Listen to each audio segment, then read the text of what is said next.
یہ ایک ایسی کہانی ہے جس میں بہت سارے موڑ اور بہت زیادہ شور ہے۔ بلین سالوں پر محیط کائناتی کہانی میں ہمارا سورج سیاروں اور آسمانی ساتھیوں سے گھرا ہوا مرکز کا مرحلہ لیتا ہے۔ یہ کہانی اس وقت کھلتی ہے جب یہ سیارے ابھرتے ہیں اور مدار میں آباد ہوتے ہیں، جس کی رہنمائی کائنات کی کشش سکل کی کوریوگرافی سے ہوتی ہے۔ یہ دریافت کرنا کہ ہمارا نظام شمسی کیسے وجود میں آیا، ایک کائناتی پہیلی کو حل کرنے کے مترادف ہے۔ آسمانی واقعات کی ایک دلچسپ کہانی تخلیق کرتے ہوئے زمانوں سے کام کرنے والی طاقتور قوتوں کی تصویر بنائیں۔ اب آئیے تفصیلات میں پتہ لگاتے ہیں۔ آئیے کائناتی پس منظر کے ساتھ آغاز کریں۔ ہر چیز سے پہلے کچھ نہ کچھ تھا، خاص طور پر گیس اور دھول کا ایک وسیع بادل جسے نیبولا کہتے ہیں۔ ستارے بشمول ہمارے سورج ان نیبولا کو منہدم کر کے زندہ ہو جاتے ہیں۔ ہم بڑے شوق سے اس کا حوالہ دیتے ہیں جس نے ہمارے نظام شمسی کو جنم دیا، پری سولر نیبولا۔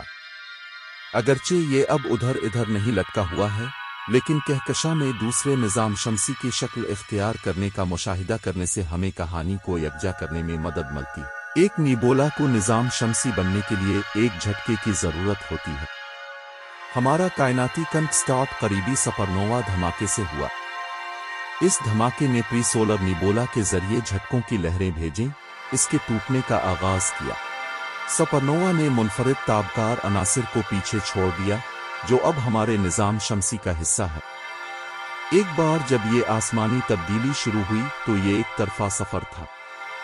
لاکھوں سالوں میں نیبولا سکڑ گیا اور ٹھنڈا ہوا، مرکز میں ایک پروٹو سورج بنا۔ اس کے چاروں طرف گیس اور گرد و غبار کی ایک گھومتی ہوئی ڈسک ابھری۔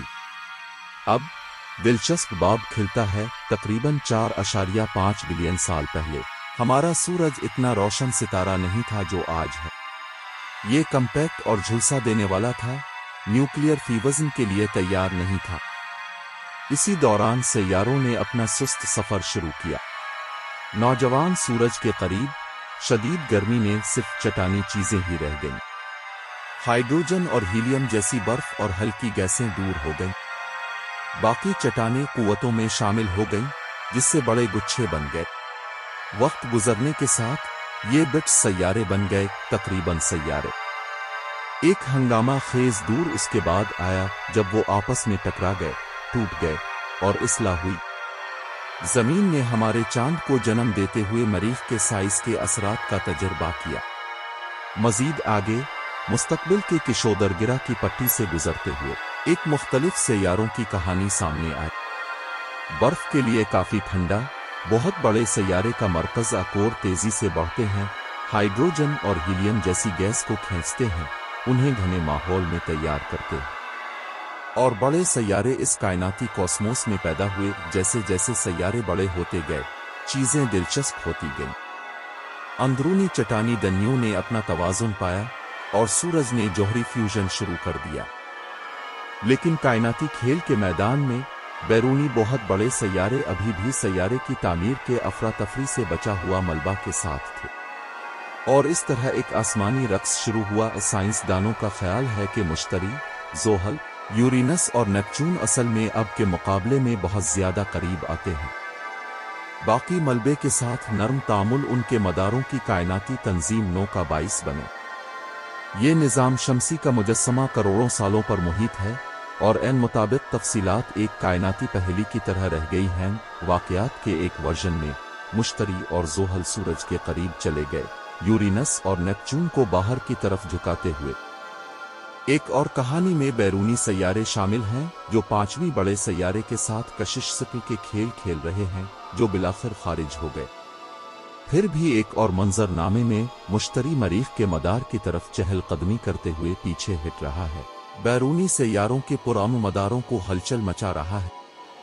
کہانی سے کوئی فرق نہیں پڑتا، اس کائناتی رد و بدل نے افراتفری کا باعث بنا۔ ماہرین فلکیات کا خیال ہے کہ ہجرت کرنے والے بیرونی سیاروں نے لیٹ ہیوی بمباری کو متحرک کیا، جو تقریباً 4 ارب سال قبل اندرونی نظام شمسی میں شدید کومیٹس اور الفاسٹروڈ کے اثرات کا دور تھا۔ بیرونی سیاروں کے رقص نے نظام شمسی کے بچ جانے والے مواد کو پریشان کر دیا، آتوں سے بیرونی سرد علاقوں میں بھیج دیا اور چٹانی سیاروں کے لیے پریشانی کا باعث بنا۔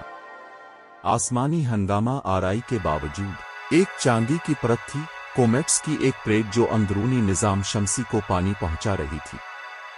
اس برامانڈی پانی کی ترسیل نے ہم سمیت چٹانی سیاروں پر ممکنہ زندگی کی منزلیں طے کیں، ایک بار جب نظام شمسی زیادہ پرسکون حالت میں آ گیا۔